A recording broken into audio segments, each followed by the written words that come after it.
আর যদি কেউ নামাজ পড়ে, হজ করে, সব করে, কিন্তু জাকাত দেয় না, হাদিস শরীফে তাকে কাফেরের সাথে তুলনা করা হয়েছে। এবং ইসলামী রাষ্ট্রের বাদশাকে এই জাকাত প্রদান অস্বীকারীদের বিরুদ্ধে জিহাদের অনুমতি দেওয়া হয়েছে। জাকাত প্রদান না করাকে কোরআনুল কারিমে মুশরিকদের সাথে তুলনা করা হয়েছে। এজন্য আল্লাহ তাআলা কোরআনে যত জায়গায় বলেছেন আকিমুস সালাওয়াতুজ যাকাত, আল্লাহ তাআলা ৮০-এর অধিক জায়গায় যেখানে নামাজের কথা বলেছেন সেখানে পরপর যাকাতের কথা বলেছেন। আল্লাহ তাআলা কোন জায়গায় তিনি বলেন নাই যে তোমরা নামাজ আদায় করো, হজ করো, তোমরা নামাজ আদায় করো, রোজা করো, পরপর এরকম ইবাদতের কথা বলেন নাই। কিন্তু কোরআনের এত অধিক জায়গায়, ৮০-এর অধিক জায়গায় আল্লাহ নামাজের সাথে আল্লাহ যাকাতের কথা উল্লেখ করেছেন। অতএব যারা শুধু সালাত আদায় করে কিন্তু যাকাত প্রদান করে না, তারা কখনো মুমিন থাকতে পারে না। এজন্য আল্লাহ রাব্বুল আলামিন সূরা ফুসসিলাতের আয়াতে বলেন, ওয়াইলুল লিল মুশরিকিনা আল্লাযিনা লা ইউতুনা যাকাতা ওয়া হুম বিল আখিরাতি হুম কাফিরুন। মুশরিকদের জন্য দুর্ভোগ। ওয়াইলুল লিল মুশরিকিন আল্লাযিনা লা ইউতুনা যাকাতা, যে মুশরিকরা কি করে না, যাকাত প্রদান করে না। ওয়া হুম বিল আখিরাতি হুম কাফিরুন, আর তারা আখিরাতকে অস্বীকার করে। তাহলে এই আয়াতে আল্লাহ তাআলা মুশরিকদের নিন্দা করলেন। কি করে? যে মুশরিকেরা যাকাত আদায় করে না।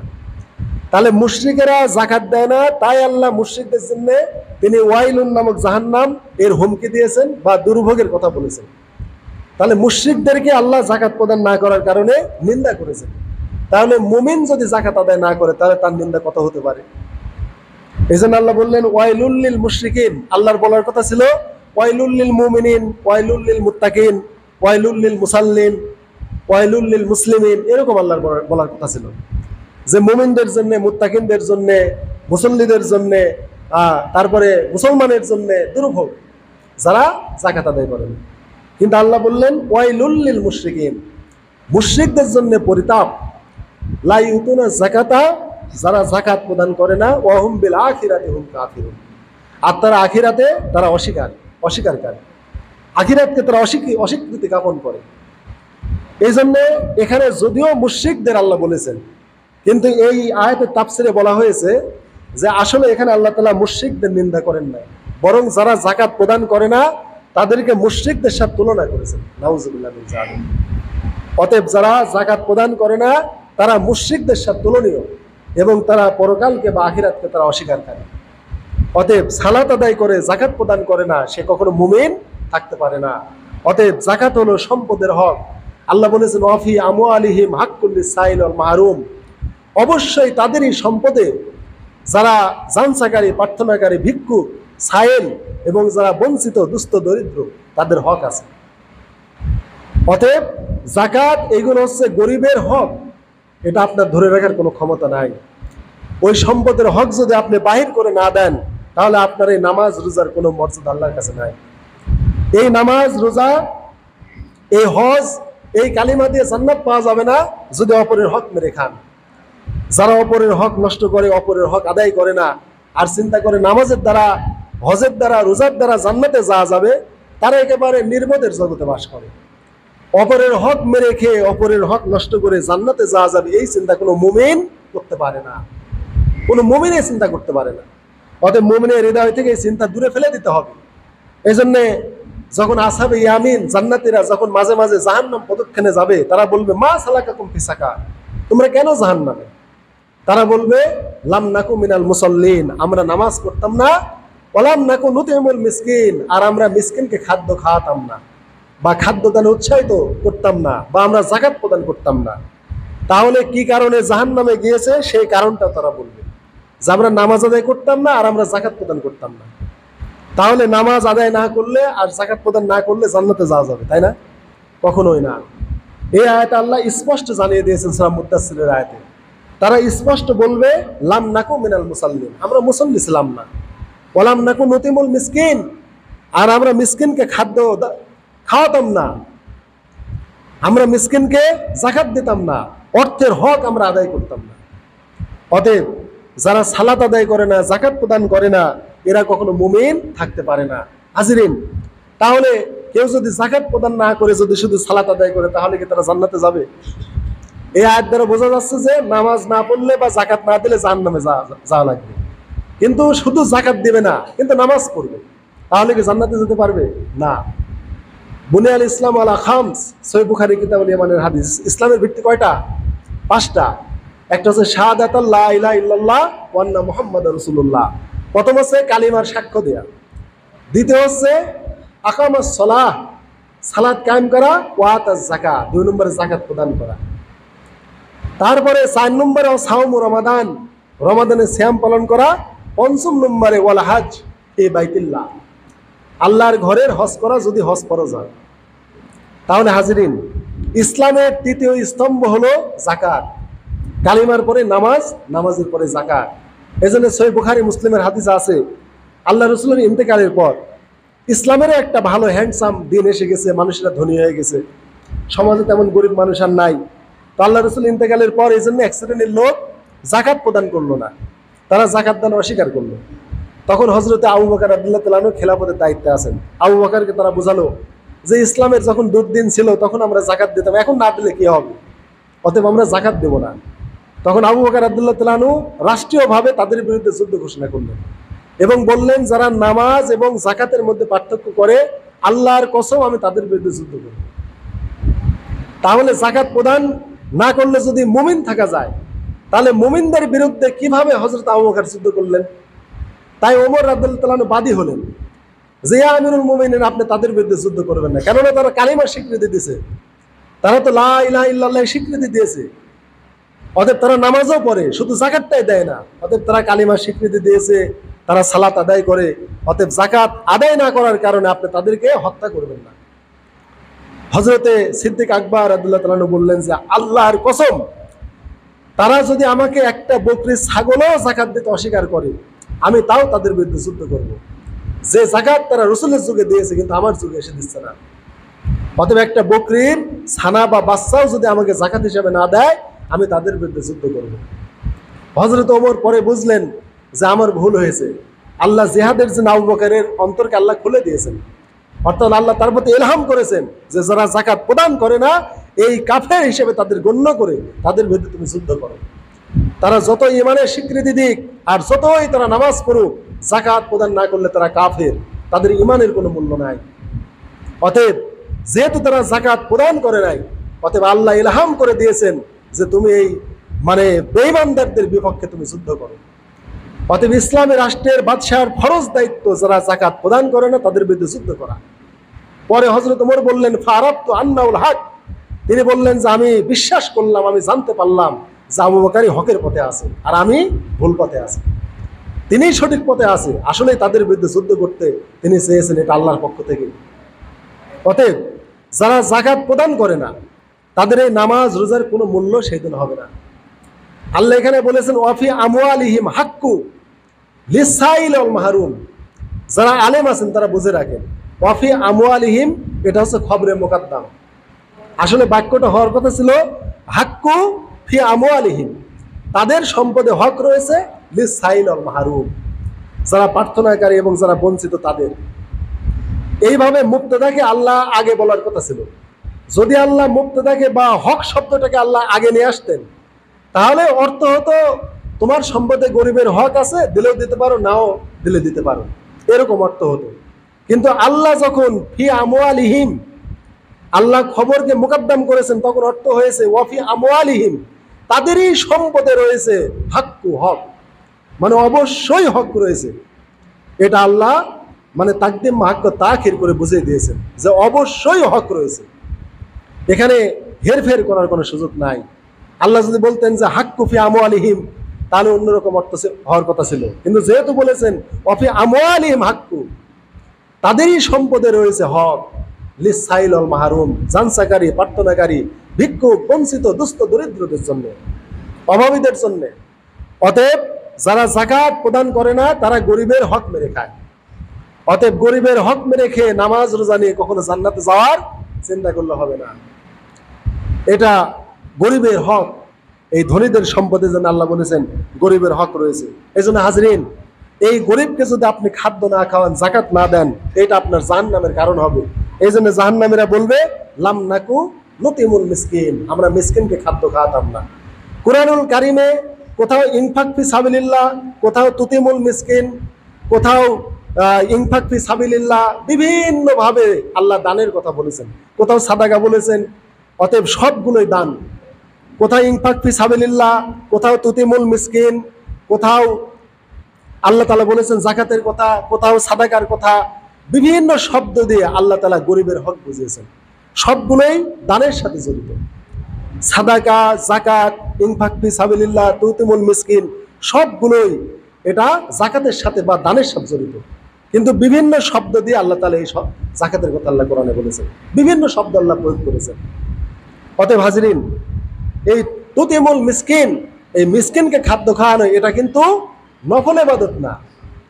কেননা এইখানে যদি নফল ইবাদত যদি তারা তরক করতো, তাহলে জাহান্নামে যাওয়ার কোনো কারণ ছিল না। কারণ আল্লাহ রসুলের বুখারী মুসলিমের অগণিত হাদিস আছে যে আল্লাহ রসুলকে বলেছে যে আপনি আমাকে এমন আমলের কথা বলেন যে আমলটা করলে আমি সোজা জান্নাতে যাব। রসুল বলেছেন তুমি কালিমার সাক্ষ্য দাও, 5 ওয়াক্ত ফরজ সালাত আদায় করো, তুমি ফরজ যাকাত আদায় করো, রমাদানের ফরজ সিয়াম পালন করো, আর তোমার প্রতি যদি আল্লাহর ঘরের হজ ফরজ হয় তুমি করো। এই 5টা কাজ। ওই সাহাবী চলে গেছে, বলেছে ইয়া রাসূলুল্লাহ লা আযিদু ওয়া লা আনকুসু, আমি বেশিও করবো না কমও করবো না। আল্লাহ রসুল বলেছেন যে ব্যক্তি জান্নাতি মানুষ দেখতে চায় সেজন্য লোকের দিকে তাকিয়ে দেখে।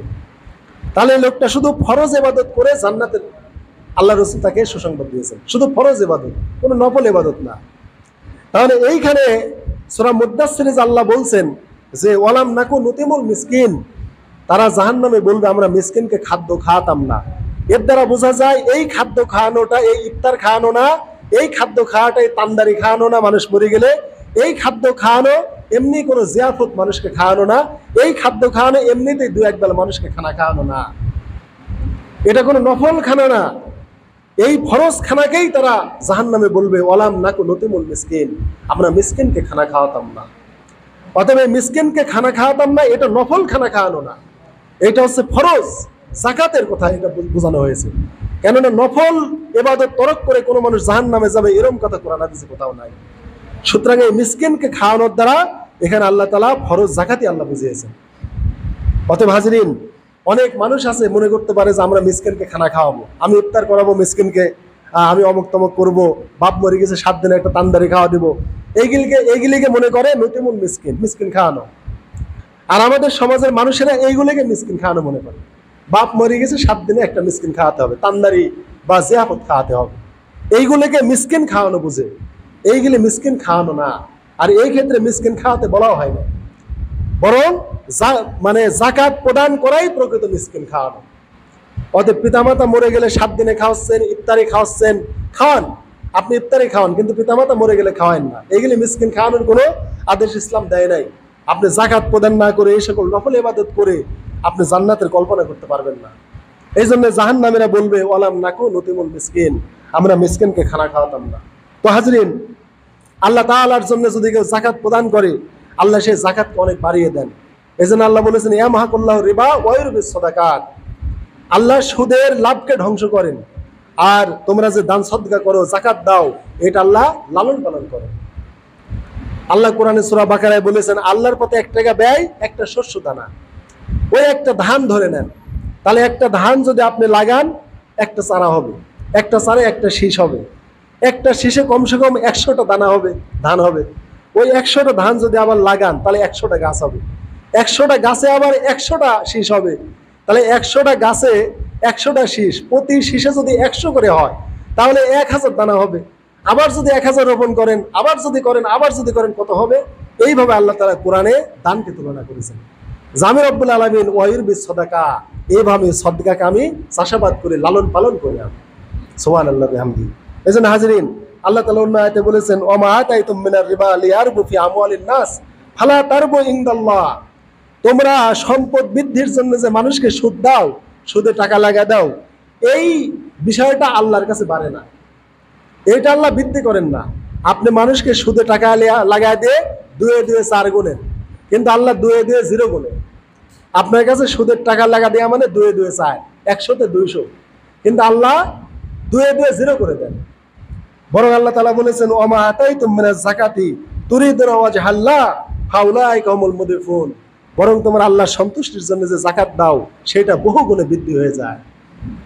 তাহলে সুদের লভ্যাংশ আল্লাহ ধ্বংস করেন, সুদখোরের কোনো শান্তি নাই, কোনো শান্তি নাই। সুদখোরের বিভিন্ন পেরেশান টেনশন, ওই যে তারিখে ডেট আছে সুদের টাকা, ওই তারিখ আসলে ওর পেরেশান অস্থিরতা, ও টাকা দেবে কি না দেবে, লাভ দেবে কি না দেবে, মানুষের সাথে ফেতনা চাইতে গেলেই না দেওয়ার বাহানা, তারপরে বিভিন্ন রোগ ব্যাধি শোক তাবে সুদখোরের হতেই আছে। সুদখোরের মূলত কোনো শান্তি নেই। এটা আল্লাহ নিজেই বলেছেন, ইয়ামাহাকুল্লাহুর রিবা, আল্লাহ সুদকে নিশ্চিহ্ন করে দেন, আল্লাহ সুদকে একবারে ধ্বংস করে দেন। সুদ কখন আল্লাহর কাছে বাড়ে না। যাকাত যদি তোমরা দাও, এইগুলো আল্লাহর কাছে অনেক গুণ বেড়ে যায়। এজন্য হাজরিন, সন্তুষ্ট চিত্রে আল্লাহর মানে যে আমাদের মাল দিয়েছেন, এই মালটা যাকাত দিতে হবে। আমাদের আল্লাহ ঈমান দিয়েছেন, এই ঈমানটার বহিঃপ্রকাশ হচ্ছে যাকাত। এজন্য আল্লাহ রাসূল এক হাদিসে বলেছেন, সালাসুন মান ফালাহুন্না ফাকাত তাইমা তাওয়ামাল ঈমান, যার মধ্যে তিনটা গুণ আছে সেই ঈমানের স্বাদ চাখতে পেরেছে। তয়মা মানে খানা খাওয়া, মানে ঈমান একটা সুস্বাদু জিনিস, একটা মিষ্টান্ন জিনিস, ঈমান একটা স্বাদের জিনিস। কিন্তু তিনটা গুণ যার মধ্যে আছে, ওই ঈমানের স্বাদ শুধু ওই তিনজন লোক চাখতে পারবে, এছাড়া আর কোনো লোক ঈমানের স্বাদ চাখতে পারবে না। তাহলে ঈমান যে একটা জিনিস, ঈমানকে দেখা যায়? ঈমান দেখা যায় না, কিন্তু ঈমানের একটা স্বাদ চাখা যায়। আমরা বাতাস দেখতে পাচ্ছি না, কিন্তু বাতাস কি করছি? অনুভব করছি। এই যে আমাদের বাতাস গায়ে লাগছে, আমাদের আরাম লাগছে, ঠান্ডা লাগছে। তাহলে ঈমান দেখা যায় না, কিন্তু ঈমান অনুভব করা যায়, ঈমানের স্বাদ চাখা যায় যদি তিনটা গুণ কোনো মানুষের মধ্যে থাকে। সেই তিনটা গুণ কি? আল্লাহ রাসূল সাল্লাল্লাহু আলাইহি ওয়াসাল্লাম বলেছেন, মান আবাদাল্লাহ ওয়াহদা, যে একক অদ্বিতীয় আল্লাহর ইবাদত করে। দুই নম্বরে ওয়ান্নাহু লা ইলাহা ইল্লাল্লাহ, যে শুধু এটাই জানে যে তার রব একমাত্র আল্লাহ, একমাত্র আল্লাহ ছাড়া আর কোনো মাবুদ নেই, এইটা যে জানে। ওয়াতা যাকাতা মালিহি তাইয়িবাতান বিহা নাফসা, আর যে ব্যক্তি তার অন্তরের অন্তঃস্থল থেকে খুশি মনে, খুব মানে খুশি খুশি তার সম্পদের যাকাত মানুষকে প্রদান করে। যে ব্যক্তি অন্তরের খুশি খুশি অপরকে যাকাত দেয়, সে অন্তরে ঈমানের স্বাদ সে চাখতে পারে। তাহলে যে ব্যক্তি যাকাত প্রদান করে না, তার ঈমানের কি স্বাদ আছে সে জানতেও পারে না। অতএব ঈমানের স্বাদ চাখতে হলে তাকে যাকাত প্রদান করতে হবে। অন্য হাদিস আল্লাহ রাসূল বলেন যে আমি তিনটা বিষয় আমি কসম করে বলতে পারি, তিনটা বিষয়, এই তিনটা গুণ যার মধ্যে আছে ইসলামে তার অংশ আছে, আর তিনটা গুণ যার মধ্যে নাই ইসলামে তার কোনো অংশ নাই। একটা কি? আল্লাহ রাসূল সাল্লাল্লাহু আলাইহি ওয়াসাল্লাম বলেছেন সালাসাতুন, সেই তিনটা হলো আস-সালাহ ওয়াস-সাওম ওয়াজ-যাকাত। একটা হলো সালাত, একটা সাওম, একটা যাকাত। তাহলে এই তিনটা গুণ যদি কারোর মধ্যে থাকে তাহলে ইসলামে তার অংশ আছে, আর তিনটা গুণ না থাকলে ইসলামে তার অংশ নাই। এজন্য হাজিরিন, আল্লাহ রাসূল আরেকটা হাদিসে বলেছেন যে প্রথম তিন ব্যক্তি জাহান্নামে প্রবেশ করবে, তাদের মধ্যে একজন হলো ওয়াজু সারওয়াতিন মিন মালিন লা ইউদ্দি হাক্কাল্লাহি ফি মালিহি। প্রথম তিন যে জাহান্নামী, তাদের মধ্যে একটা হচ্ছে ওই সম্পদওয়ালা যে ব্যক্তি তার সম্পদে আল্লাহর হক আদায় করে না। এখানে আল্লাহ রাসূল আল্লাহর হকের কথা বললেন, গরিব মিসকিনের হকের কথা বললেন না। তাহলে আল্লাহ কোরআনে বলেছেন ওয়াফি আমওয়ালিহিম হাক্কুল লিসাইল ওয়াল মাহরুম, তোমাদের এই সম্পদে অবশ্যই হক রয়েছে দুস্থ দরিদ্রের, অভাবীদের, বঞ্চিতদের। আল্লাহ তাআলা কোরআনে সম্পদে গরিবের হক আছে, এটা আল্লাহ বলেছেন। আর রাসূল সাল্লাল্লাহু আলাইহি ওয়াসাল্লাম সহিহ হাদিসে বলেছেন লা ইউদ্দি হাক্কাল্লাহি ফি মালিহি, তার সম্পদে আল্লাহর হকটা সে আদায় করে না। আল্লাহর হক কি? আল্লাহর হক হচ্ছে যাকাত। অতএব এই যাকাত গরিবের শুধু হক না, এটা আল্লাহর হক। এজন্য আল্লাহ রাসূল বলেছেন তোমরা যখন দরিদ্রকে যাকাত দাও বা দান করো, ওটা দরিদ্রের হাতে পড়ার আগে আল্লাহর হাতে আগে পড়ে। এই জন্য অনেক সালফে সালেহিন, ইমাম গাজালি তার ইহয়াউল উলুমউদ্দিন উল্লেখ করেছেন, অনেক সালফে সালেহিন তারা এইভাবে যাকাতের মালটা ধরে রাখতেন, যেন ফকির এইভাবে উপর থেকে মালটা তুলে নেয়, কেননা ফকিরের হাতের সাথে আল্লাহর হাত আছে। এই জন্য তারা হাতটিকে তারা এইভাবে মালটা ধরে রাখতেন, আর ফকির উপর থেকে মালটা তুলে নিত। আর ফকির যদি হাত পেতে থাকে, তাহলে আপনি যদি মালটা দেন তাহলে এটা একটা নিচু হয়ে গেল, ছোট হয়ে গেল। এই জন্য অনেক সালফে সালেহিন তারা এইভাবে দান করতেন না, এইভাবে করতেন, মানে এইভাবে হাতটা ধরে রাখতেন, আর ফকির তুমি আমার হাত থেকে মালটা তুলে নাও, তোমার হাতটাই উপরে থাক, আসলে তো আমার মাল না, তোমারই মাল, তোমারই হক, তুমিই নিয়ে নাও এটা খুশি খুশি, এটা তো আমার জিনিস না। অতএব এইভাবে সালফে সালেহিনরা হাত পেতে রাখতেন, মানে যে দিচ্ছে সেই ভিক্ষুক, আর যে নিচ্ছে সেই রাজা। অত্যন্ত গৌরবের সাথে নিজের মালটা সে নিয়ে নিচ্ছে, সুবহানাল্লাহ। আর আমরা এই হাত পাত ফকির হাত পাতে। আসলে ফকির হাত পাততে কেন? আপনি হাত পেতে থাকবেন যে বাবা তুমি এই সম্পদটা নিয়ে না, এটা তোমারই হক। তাহলে নিয়ম হলো আমার মাল, এটা আমার না, তার মাল। অতএব তাকে আমি দিচ্ছি। অতএব আপনি যখন তাকে দিবেন তাহলে আপনি এইভাবেই দিবেন, এইভাবে ধরে রাখবেন আর ফকির উপর থেকে মালটা তুলে নেবেন, কেননা তার মাল সে নিচ্ছে, সে আমার চেয়ে বড়, তার হক এটা আমার কাছে জমা ছিল। অতএব এই অনুভূতি যদি আনতে পারেন তাহলে অন্তরে ইমানের স্বাদ পাবেন, আর এই অনুভূতি যদি হৃদয়ে না আনতে পারেন তাহলে ইমানের স্বাদ পাবেন না। হাজরিন, এই জন্য যাকাত প্রদানে গরিমসি মোটেও করা যাবে না, যাকাত অবশ্যই প্রদান করতে হবে। এখন যাকাত কার উপরে ফরজ এটা আমাদের জানতে হবে। যাকাত ফরজ হতে কোটি কোটি মাল লাগে না, আপনারা ভালো করে বুঝেন। যাকাত ফরজ হতে লক্ষ লক্ষ কোটি কোটি মাল লাগে না। আমরা মনে করি খালি যারা লাখ লাখ কোটি কোটি টাকার মালিক তারা যাকাত দিবে, ভুল ধারণা। খুবই সংকীর্ণ বা অল্প সম্পদে যাকাত ফরজ হয়। কিভাবে? আল্লাহ রসুলের হাদিস মোতাবেক যার কাছে 7.5 ভরি সোনা অথবা 52.5 ভরি রূপা আছে তার উপরে যাকাত ফরজ, যদি এইটা সারা বছর জমা থাকে। কি বুঝলেন? 7.5 ভরি সোনা অথবা 52.5 ভরি রূপা। এখন বলতে পারেন হুজুর 7.5 ভরি সোনার তো লক্ষ লক্ষ দাম, লক্ষ লক্ষ টাকা, কেননা সোনা অনেক মূল্যবান আর রূপা একটু কম দাম। আপনি আগে বুঝেন, 7.5 ভরি সোনা অথবা 52.5 ভরি রূপা, তার মানে রসুলের যুগে বা সালফে সালেহিনদের যুগে, অর্থাৎ পূর্ব যুগে 7.5 ভরি সোনার যে মান ছিল 52.5 ভরি রূপারও সেই মান ছিল। এই জন্য বলা হয়েছে 7.5 ভরি সোনা অথবা 52.5 ভরি রূপা। কিন্তু এখন সোনা রূপার মধ্যে ব্যাপক পার্থক্য হয়ে গেছে, অর্থাৎ সেই জামানায় 7.5 ভরি সোনাকে 52.5 ভরি রূপা দিয়ে ভাঙানো হতো। যেমন ধরে নেন 200 টাকার একটা নোট সমান 50 টাকার 4টা নোট, একই মান না? তাহলে 50 টাকার 4টা নোটের যে মান 200 টাকার নোটের একই মান। তো ওই যুগে 7.5 ভরি সোনার যে মূল্য 52.5 ভরি রূপারও সেই মূল্য। আপনি যদি আমাকে সেই জামানায় 7.5 ভরি স্বর্ণ দেন, আমি আপনাকে 52.5 ভরি রূপা দিয়ে ভাঙিয়ে দিতাম, একই মান ছিল, কোনো পার্থক্য ছিল না। পরবর্তীতে সোনা রূপার ব্যাপক পার্থক্য হয়ে গেল, 7.5 তোলা সোনার 52.5 ভরি রূপার ব্যাপক পার্থক্য হয়ে গেল, সোনা রূপার আর অনুপাত ঠিক থাকলো না। তখন ওলামায়ে কেরামের সর্বসম্মত সিদ্ধান্ত যে আল্লাহ রসুল সাল্লাল্লাহু আলাইহি ওয়াসাল্লামের হাদিস হচ্ছে সাহাবায়ে কেরাম সোনা রূপার মধ্যে যেটাই আগে নেশাব আসে বা যাকাত ফরজ হয় সেটাই তারা আগে দিতেন। এই হিসাবে রূপায় নেশাব আগে আসে, কেননা রূপার দাম কম। তাহলে বর্তমান বাজার অনুপাতে 52.5 ভরি রূপার দাম কত বলেন? ধরে নেন 1000 টাকাও যদি ভরি হয় তাহলে 52,500 টাকা, বা যদি 2000 টাকা ভরি হয় তাহলে 52.5 দোকানে 1,05,000 টাকা। তাহলে রূপা যদি 2,000 টাকা ভরি ধরা হয় তাহলে 52.5 ভরি রূপার দাম 1,05,000 টাকা। এই 1,05,000 টাকা যদি কোনো মানুষের মালিকানায় 1 বছর থাকে, এটা ব্যাংকে থাক, মানুষের কাছে ধার দেয়া হিসেবে থাক, সে টাকার মালিক কিনা, এরকম যদি তার মালিকানায় যদি এই 1,05,000 টাকা যদি 1 বছর থাকে তাহলে তার 2.5% হারে যাকাত দিতে হবে। এখন আপনারা দেখেন যে আপনারা 52.5 ভরি রূপার মালিক কিনা, দেখেন যে আপনার কত টাকা আছে, অথবা আপনার সোনাও 7.5 ভরি নাই, 7.5 ভরি নাই, নগদ টাকাও মনে করেন 52.5 ভরির সমান নাই, কিন্তু কিছু সোনা আছে, কিছু রূপা আছে, কিছু নগদ টাকা আছে। যদি স্বর্ণ আলাদা করা হয় 7.5 ভরি হয় না, রূপাও আলাদা করলে 52.5 ভরি হয় না, নগদ টাকাও যদি আলাদা করা হয় তাহলে 52.5 ভরি সমমূল্যের টাকা হয় না, তাহলে কোনোটার উপরই যাকাত আসতেছে না। এই ক্ষেত্রে কি করবেন? এই ক্ষেত্রে তিনটাকে এক জায়গায় মিল করবেন, কিছু সোনা, কিছু রূপা, কিছু নগদ টাকা, তিনটা যদি এক জায়গায় করে 52.5 ভরি রূপার সমমূল্যের সমান টাকা হয় তা আপনার প্রতি যাকাত দেওয়া ফরজ। বুঝেছেন কিনা? আপনারা ক্লিয়ার করে বুঝে নেন। ধরে নেন আপনার কাছে 2 ভরি রূপা আছে, নগদ 50,000 টাকা আছে, আবার মনে করেন অর্ধ ভরি স্বর্ণ আছে। সবগুলো যদি আপনি অনুপাত করে গড় করে যদি দেখেন যে 52.5 ভরি রূপার মূল্য হয় এবং এইটা আমার কাছে 1 বছর গচ্ছিত আছে, তাহলে আপনি আল্লাহর হস্তে যাকাত দিয়ে দিবেন। অতএব এখন বুঝলেন যাকাত ফরজ হতে হলে কোটি কোটি টাকা লাগে না, লাখ টাকা থাকলেই যাকাত ফরজ হয়। আর এই 52.5 ভরি রূপার সমপরিমাণ অর্থ সারা বছর নেই।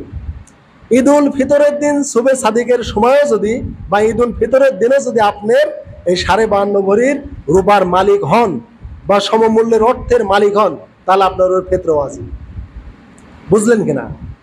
মানে এই টাকাটাই সারা বছর থাকলে যাকাত ফরজ, আর সারা বছর নেই, হঠাৎ করে ঈদুল ফিতরের দিন আপনি 52 ভরি রূপার মালিক হয়ে গেছেন বা সমমূল্যের অর্থের মালিক হয়ে গেছেন, তাহলে এই জন্য হাজিরিন, এই হচ্ছে নগদ টাকা আর সোনার রূপার যাকাত। আর ব্যবসার সম্পদের যাকাত, সেটা কি? আপনি ইটের ব্যবসা করেন, সিমেন্টের ব্যবসা করেন, রডের ব্যবসা করেন, আপনার পোল্ট্রি ফার্ম আছে, লবণের খামার, মধুর খামার, বিভিন্ন কিছু আছে, বা গরুর খামার আছে, বিভিন্ন খামার আছে যেগুলো আপনি ব্যবসার জন্য প্রোডাকশন করছেন, বা ব্যবসার জন্য আপনি মোটরসাইকেলের বা এই আপনার মাইক্রো গাড়ির বা টাকের আপনি শোরুম দিয়েছেন, টাক বাসের শোরুম দিয়েছেন, বা মাটি বালি আপনি বিক্রি করেন, বা আপনি ফ্ল্যাট তৈরি করেছেন যে আমি ফ্ল্যাট আমি বিক্রি করব, বিক্রির জন্য যদি আপনি এই ব্যবসা করেন, তাহলে ওই ব্যবসায়ের, ওই ফ্ল্যাট, ওই শোরুমের গাড়ি, দোকানের মাল সামগ্রী, সার, বিট, কীটনাশক, যার ব্যবসা আপনি করেন, ওইগুলো সারা বছর পর আপনি গণনা করবেন যে 52 ভরি রূপার সমমূল্য হয় কিনা। অর্থাৎ 1,00,000 টাকা ভরি হলে 52,500 টাকা, যদি 2,000 টাকা ভরি হয় তাহলে 1,05,000 টাকা। তাহলে কোনো দোকানের যদি মাল বা ব্যবসায়ের মাল 1 লক্ষ হয়ে যায়, তাহলে তার উপরে যাকাত দেওয়া ফরজ। উনি 2.5% হিসাবে 1,25,000 যাকাত দেবেন। আমাদের সমাজের অধিকাংশ ব্যবসায়ীরা যাকাত দেয় না। মুদিখানার দোকানদার, কসমেটিকের দোকানদার, রড সিমেন্টের দোকানদার, বালুর ব্যবসায়ী, ইটের ব্যবসায়ী, গরুর খামার করেছে, ছাগলের খামার করেছে ব্যবসার জন্য, এইগুলির যাকাত দেওয়া ফরজ তারা জানে না। তারা জানেই না যে এগুলোর যাকাত দেওয়া ফরজ। আপনি গরু, হাঁস, মুরগি, পোল্ট্রি, যে ব্রয়লারের ফার্ম করেন, এগুলো ব্যবসার জন্য করেন, এগুলো যদি সারা বছর আপনার বাড়িতে থাকে বা সারা বছর প্রতিপালন করেন, ওইটা 52 ভরি সমমূল্য হলে আপনাকে যাকাত দিতে হবে। এই জন্য হাজিরিন, যাকাত প্রদানে মোটেও গরিমসি করবেন না। আরেকটা সম্পদে যাকাত ফরজ, যেটা আমরা অধিকাংশ মানুষ দেয় না, সেটা হচ্ছে জমির ফসল। এটাকে বলা হয় ওষুধ। এটাকে কি বলা হয়? ওষুধ। যাকাত বছরে একবার দেওয়া ফরজ। অর্থাৎ যে সম্পদের কথা বললাম, সোনা, রূপা, নগদ টাকা, ব্যবসায়ের ধন সম্পদ, এই 4 প্রকার মালে বছরে একবার যাকাত দেওয়া ফরজ। আর ফসলের যতবার আপনার জমিতে ফসল প্রোডাকশন হবে, উৎপাদন হবে, যেদিন আপনি কাটবেন ততবারই আপনার প্রতি ওষুধ দেওয়া ফরজ। যেমন ধরে নেন আপনাদের দেশে পেঁয়াজের আবাদ হচ্ছে, পুষ মাসে লাগাইছেন, চৈত্র মাসে উঠবে, এই চৈত্র মাসে তুলেই আপনাকে এর ওষুধ দেওয়া ফরজ। আমাদের আবু হানিফার মতে জমির ফসল কম হোক বেশি হোক, আপনাকে আল্লাহর পানির দ্বারা হলে 10 মণে 1 মণ, আর আপনি যদি সেচ দিয়ে আবাদ করেন তাহলে 20 মণে 1 মণ ওষুধ দেওয়া ফরজ। এটা ভালো করে বুঝে রাখবেন। তাহলে আপনার এক জমিতে বছরে 3 বার আপনি আবাদ করছেন, 3 বারে আপনাকে ওষুধ দেওয়া ফরজ।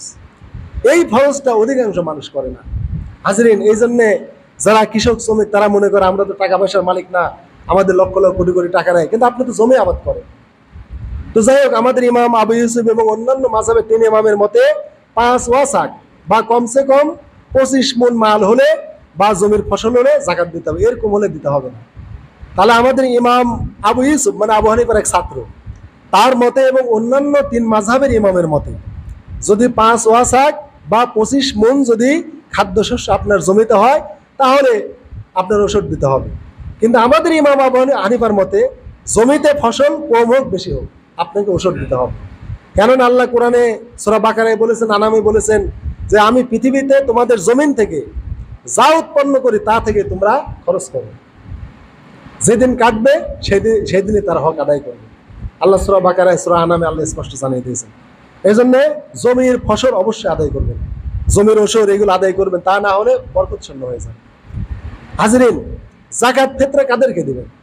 যাকাত ফিতরা দিবেন ফকির, মিসকিন, যাকাত যারা উসুল করে, কিন্তু এটা আমাদের সমাজে নাই। ইসলামী রাষ্ট্র ব্যবস্থায় যাকাতকে দিয়ে দেওয়া হয়েছে যেন সরকারি যাকাতটা রাষ্ট্রীয়ভাবে আদায় করে, কেননা তাছাড়া মানুষ ব্যক্তিগতভাবে যাকাত আদায় করে না। যেদিন থেকে রাষ্ট্রীয়ভাবে যাকাত উত্তোলন বন্ধ হয়েছে সেই দিন থেকে মানুষ আর যাকাত দেয় না। এই জন্য যাকাত আদায়ের বিধানটা রাষ্ট্রকে দেওয়া হয়েছে। আর রাষ্ট্র যে আমেল নিয়োগ করবে, কর্মী, এই ফান্ডে কিছু লোক আমেল নিয়োগ করবে, চাকরি দিবে এই ফান্ডে যাকাত উত্তোলনের জন্য, আর ওই চাকরির বেতন হিসাবে ইসলামী রাষ্ট্রের বাদশাহ তাদেরকে যাকাতের টাকা দিতে পারবে। এটাকে বলা হয় ওয়াল আমিলিনা আলাইহা। তাহলে ফকির, মিসকিন এবং আমেলকে দিতে পারবেন। আবার যারা বিধর্মী, অন্তর আকর্ষণের জন্য, মন জোগানোর জন্য আপনি দিতে পারবেন। অনেক ওলামায়ে কেরাম বলেন এটা মানসুখ হয়ে গেছে, আসলে হয় নাই। কেননা অনেক গরিব মিসকিন অর্থের জন্যে বা তার পরিবার তাকে তেজপুত্র করবে সম্পদ থেকে, এই জন্য তারা ইসলাম কবুল করতে পারে না। অতএব এইরকম যদি অন্তর আকর্ষণ করতে পারেন কোনো মানুষের, বা ইসলাম গ্রহণ সে করতে চায় কিন্তু সে দরিদ্রতার ভয় করে, এরকম লোককে আপনি দিতে পারবেন, কোনো সমস্যা নাই। তারপরে ঋণগ্রস্ত ব্যক্তি, তারপরে মুসাফিরকে, এবং আল্লাহর পথে এরকম 8টা খাতে জাকাতের টাকা ব্যয় করতে পারবেন। জাকাত ব্যয়ের ক্ষেত্রে নিজের পিতামাতাকে শুধু দিতে পারবেন না, আর নিজের স্ত্রীকে দিতে পারবেন না। তাছাড়া আপনি আপনার চাচা, মামা, খালু, ভাই, বোন, ভাগ্নি, এদেরকে সবার আগে জাকাত দিবেন। আপনার জাকাত ক্ষেত্রের টাকাটা নিজের আহাল পরিবারকে আগে দিবেন।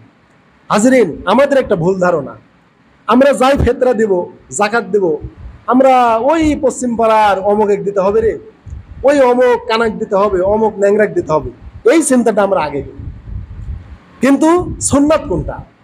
সুন্নাত হলো আপনি যখনই জাকাত ফিতরার টাকা দিবেন তখন আপনি দেখবেন যে আমার নিকট আত্মীয়কে, আমার নিকট আত্মীয়কে, আমার ভাই আমার নিকট আত্মীয়, আমার বোন আমার নিকট আত্মীয়, আমার চাচা আমার নিকট আত্মীয়, আমার মামা আমার নিকট আত্মীয়, আমার খালা, আমার ফুবু, এরা হচ্ছে আমার ভাইস্তি, আমার ভাগ্নি, এরা হচ্ছে আমার নিকট আত্মীয়।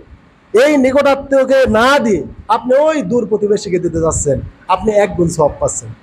আর নিকট আত্মীয়কে দিলে ডবল সওয়াব রাসূল বলেছেন, একটা হলো দানের সওয়াব, আর একটা হচ্ছে আত্মীয়তা রক্ষার সওয়াব। অতএব দান সদকা করলেই আমরা চিন্তা করি একটা দূরের মানুষের, অথচ আল্লাহ কোরআনে বলেছেন যে তোমরা যখনই কিছু দান করতে যাবে নিজের পিতামাতার কথা চিন্তা করবে। নফল দান করলে আগে পিতামাতাকে দিতে হবে, আল্লাহ কোরআনে বলেছেন। নফল দান পিতামাতা পাওয়ার বেশি হকদার। আর যদি দান ফরজ হয়, অর্থাৎ ফিতরা বা জাকাত, এই কোয়ালিটির যদি দান হয়, তাহলে নিজের ভাই বোন, নিজের চাচা মামা, নিজের ভাস্তি ভাতিজা ভাগ্নি, বোন ফুবু, এদেরকে সবার আগে আপনাকে দিতে হবে, তাহলে আপনি দ্বিগুণ সওয়াব পাবেন। কিন্তু এই চিন্তা আমাদের ভিতরে নাই। অতএব যা কিছু জাকাত ফিতরার ব্যাপারে আলোচনা করলাম, আপনারা এই তরিকায় দেওয়ার চিন্তা করবেন।